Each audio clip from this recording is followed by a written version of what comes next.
All right. I'm going to introduce our next speaker. This is Michael. I forgot his last name. And he runs a brand called Lalo, baby. Sorry. And they do awesome subscription boxes for kids. I'll let him talk more about the brand. I'm going to be honest. I don't know enough about it. But they do awesome subscription boxes for kids. And they're going to talk about product development because that's a big part of what he does. And I think it's something that we could all get better at. So give it up.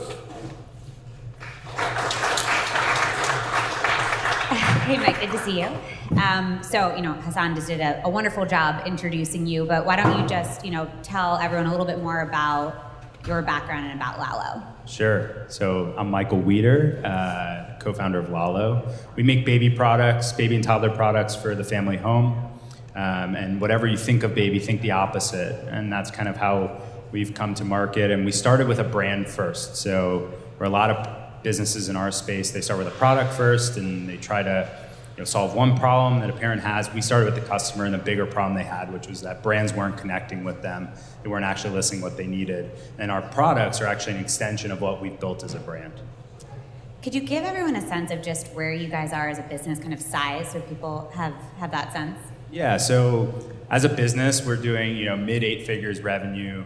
We'll be profitable this quarter. We're 25 full-time employees across the world. We have 18 employees here in the States, and then a handful of employees down in Latin America. And what channels does Lalo sell through? And I know, baby in its own right has its own channels. Yeah, so the baby industry is very, very different, but we started predominantly or 100% D2C. So meetlalo.com, come be there. What we learned really quickly is we got to meet our customers where they are. And we underestimated the power of baby showers and baby registries, maybe because we're two Jewish guys and Jews do it less often, I don't know. But we didn't understand the power of it. And then we learned a lot of people have baby showers and baby registries are a really big thing. We were outsiders. And so we learned about this thing called Babylist, which was the fastest growing online baby registry. And we created a great partnership with them. They invested in our seed round. They subsequently invested in our Series A. And that's been a really strong partnership. But then this past June, we also launched Amazon because Amazon is the largest baby registry in the world. And so just meeting our customers where they are. Another segment of our customers is grandparents. Amazon makes it really easy for baby boomers. They're really used to buying on Amazon. It's one click. 2-day shipping. They can return easily if they want to complain, which baby boomers love to do. And so, we had to adapt. We had to figure out how this works. And so it's been really phenomenal having those 3 channels. And to be honest, for better or for worse, we've had a lot of inbound interest that we've kind of stiff-armed just to be strategic and do it when the time was right. So there are opportunities to expand distribution channels, which is a growth lever we're really excited about, but have kind of held back on. And so as a mom and owner of Lalo products, I agree with the Amazon and baby list. I have a registry, so it's extremely important in baby. How do you think about connecting all of those channels and providing that consistent customer experience as you expand? Yeah, I think for us, it's kind of second nature. It's in our DNA, it's our foundation. We started this business because of the customer, because we thought they were being underserved. We didn't start with a product.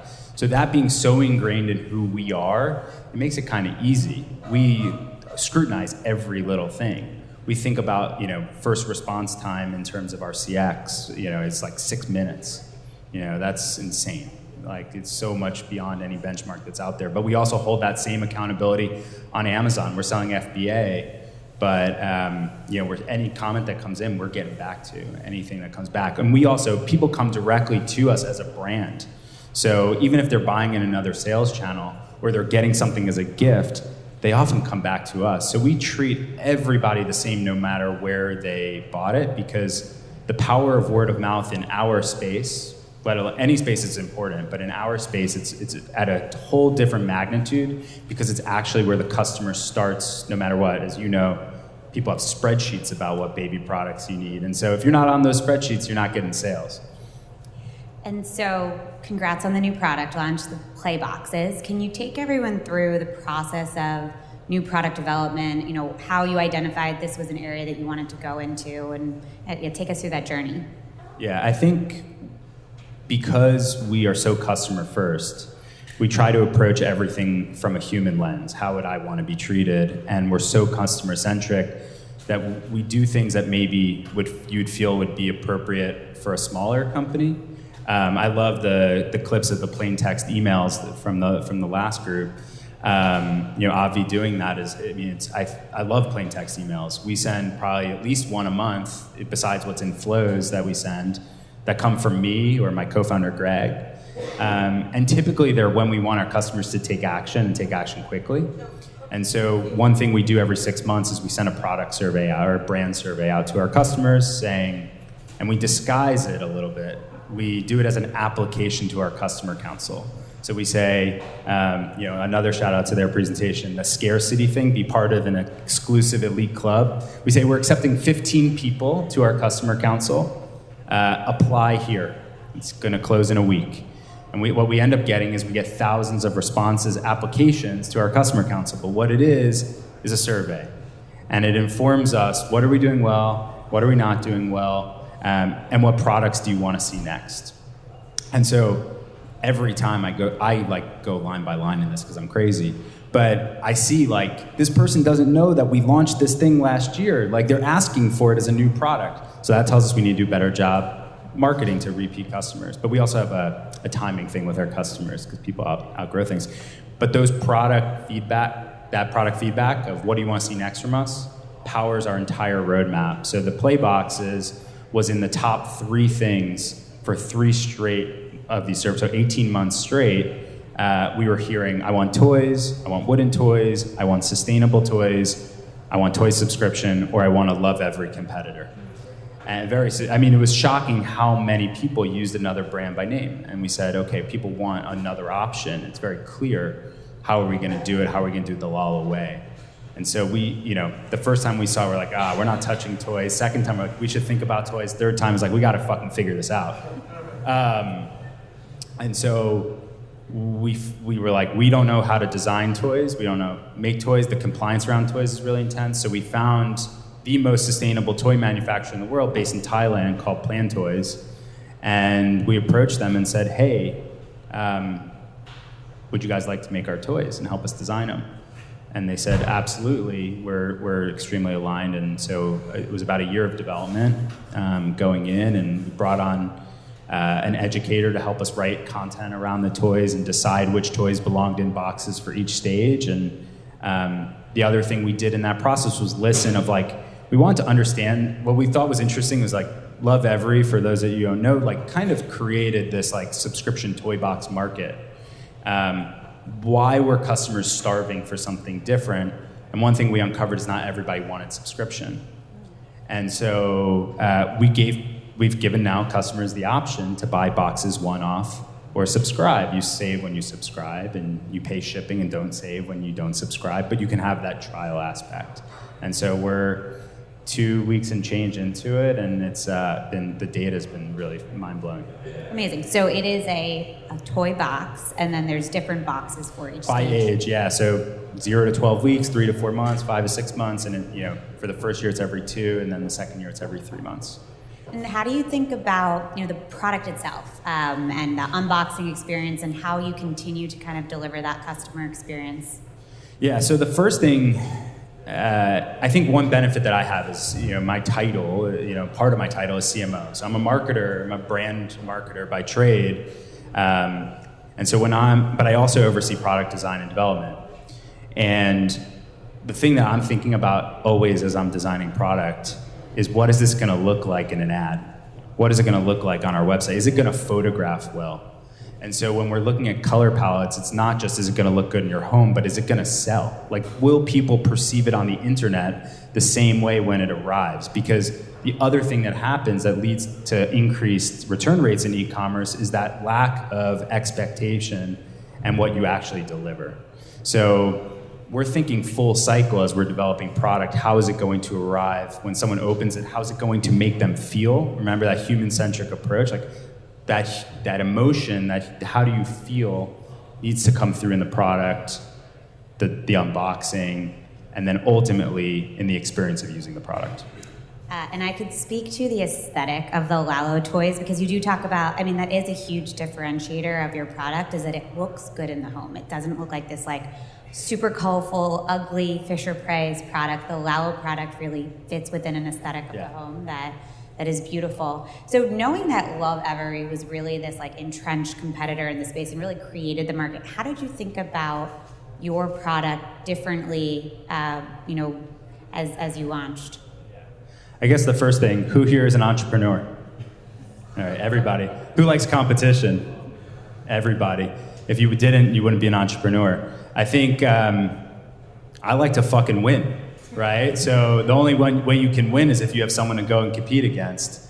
And so when we thought about how we'd be different, we just knew we needed to focus on us, not focus on them, and prepare for the battle that we were going to go into, thinking about what's right for us, and then the customer would feel that. So the differentiation is all about how it looks, right? The sustainability. We don't have a single bit of plastic in any of the products or in the packaging. Everything's 100% recyclable.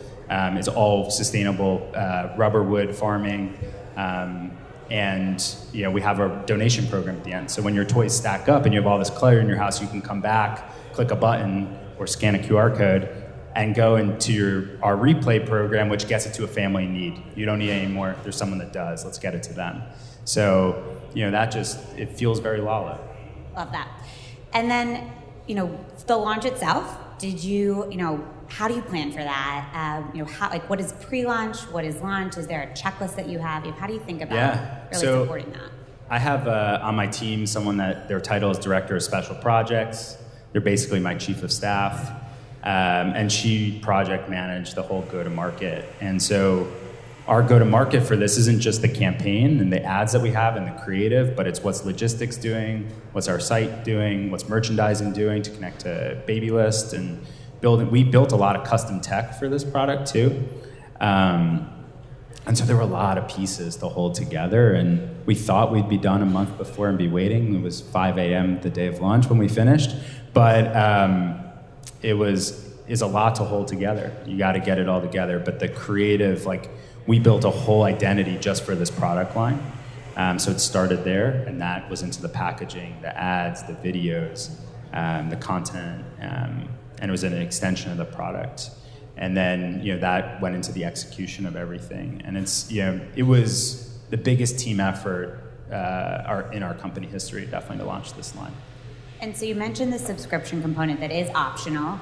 Is that something that you used a subscription provider for, or what is it, your tech? It sounds like you built some custom tech. So we use Smarter underlying underneath it. We've had a great experience with their team, but mostly there was a lot of customization because most subscriptions are based on purchase date. Our subscription is based on a birth date of a child.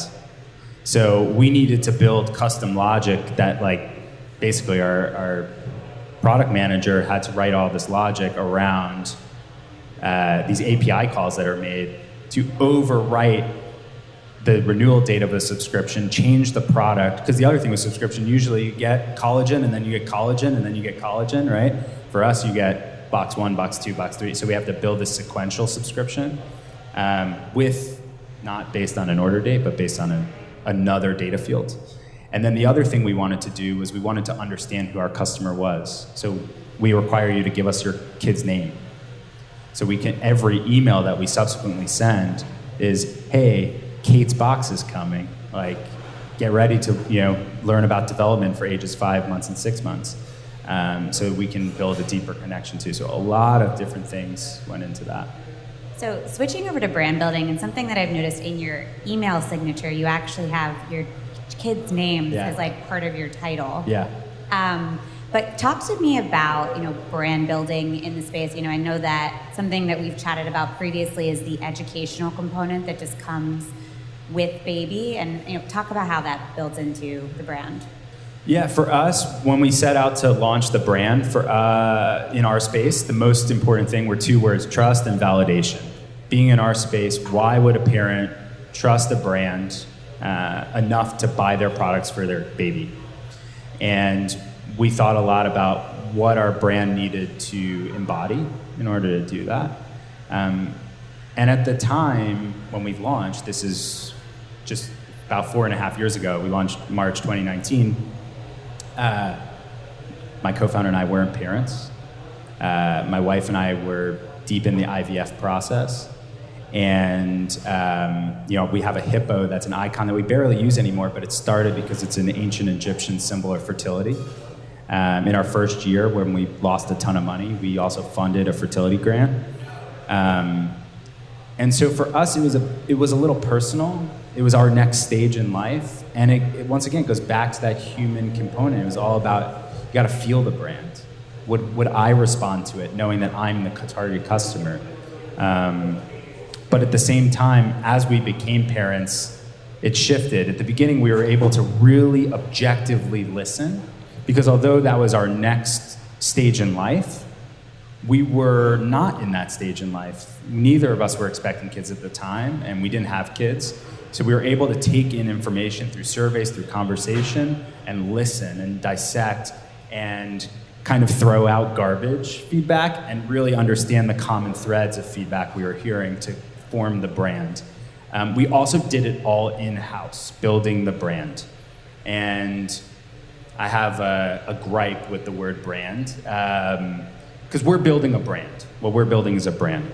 There are a lot of companies out there that call themselves brands. They're companies and products with branding elements. They have a logo and colors and fonts. That's not a brand. A brand is about why you exist in the world and letting your customer feel that. So that is what we needed to articulate out to our customer and build on and build on and build on. It's not our photography. It's not our typeface, our color palette, our brand book guidelines. It's why we exist in the world and the customer understanding that. So everything we do ladders from that. What is Lalo's why?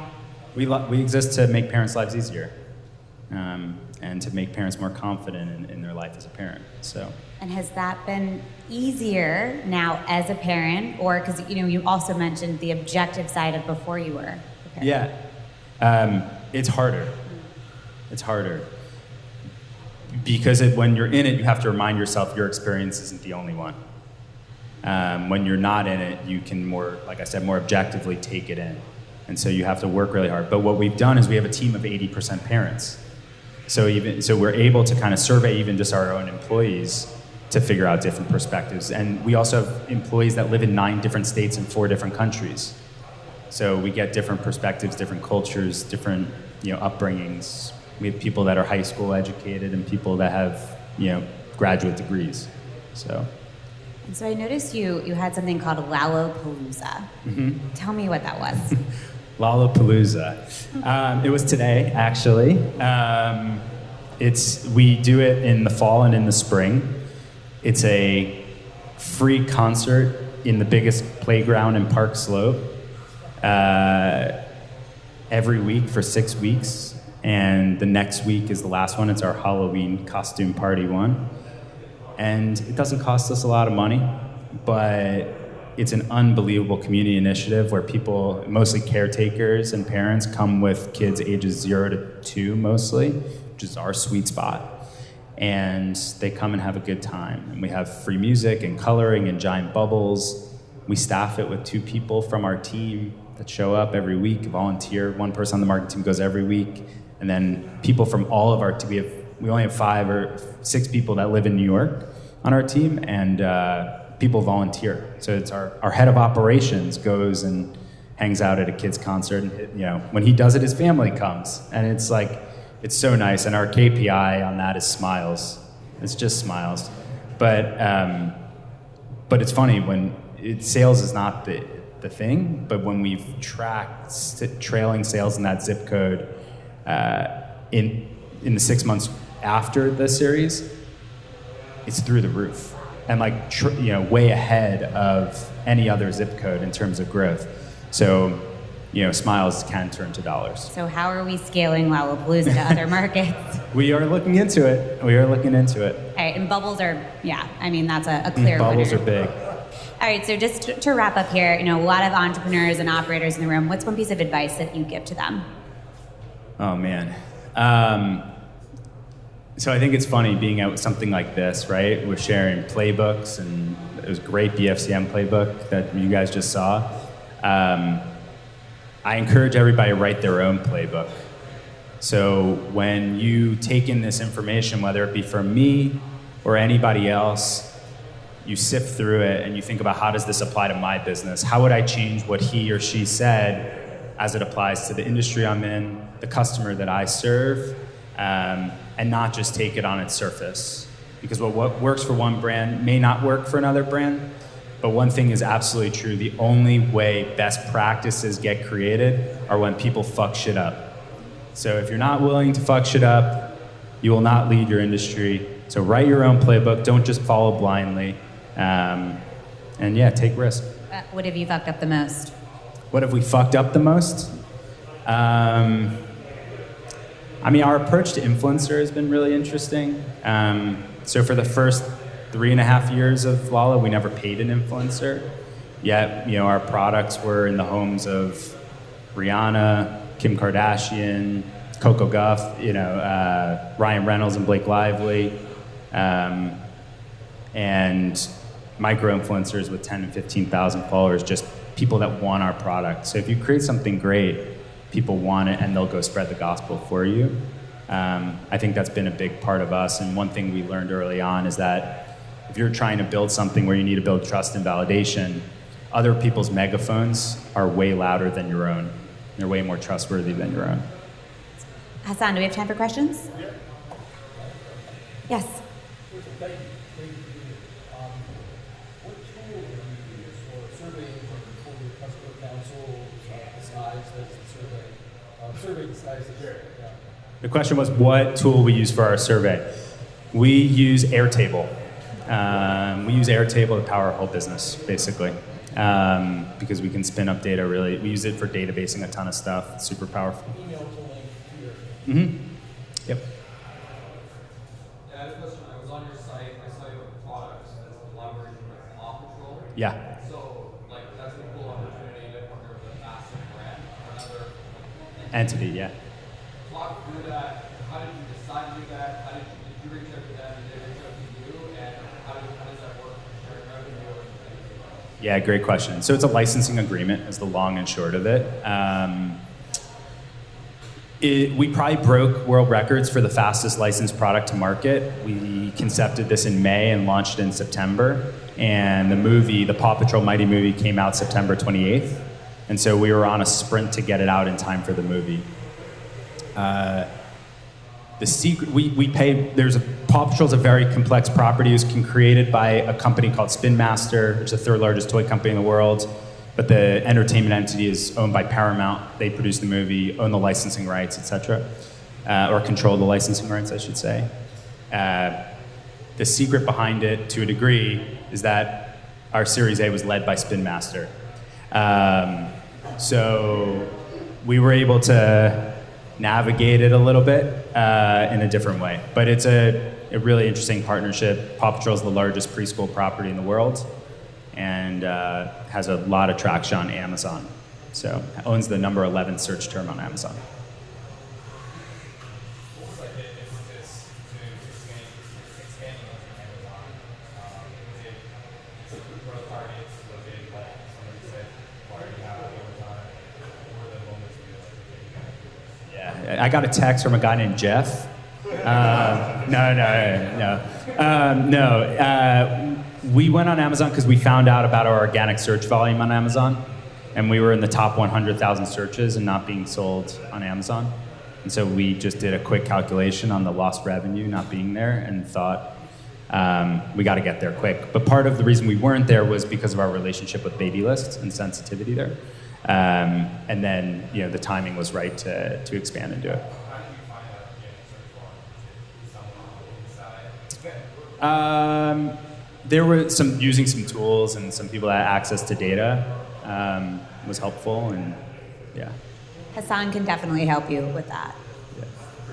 Brand analytics. It's called brand analytics. And they have keyword search volume.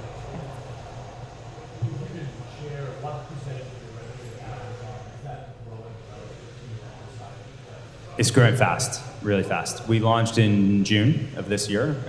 This year, just in half a year, it will make up 8% of our revenue.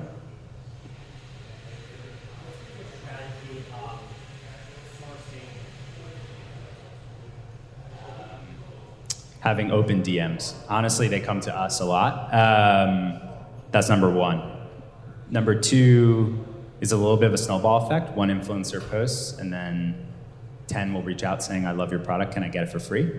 We say yes to 5, and that really helps. And then when we want to get out there, we also leverage our PR firm, who has great contacts, especially on the celebrity side, and we're kind of shameless about it.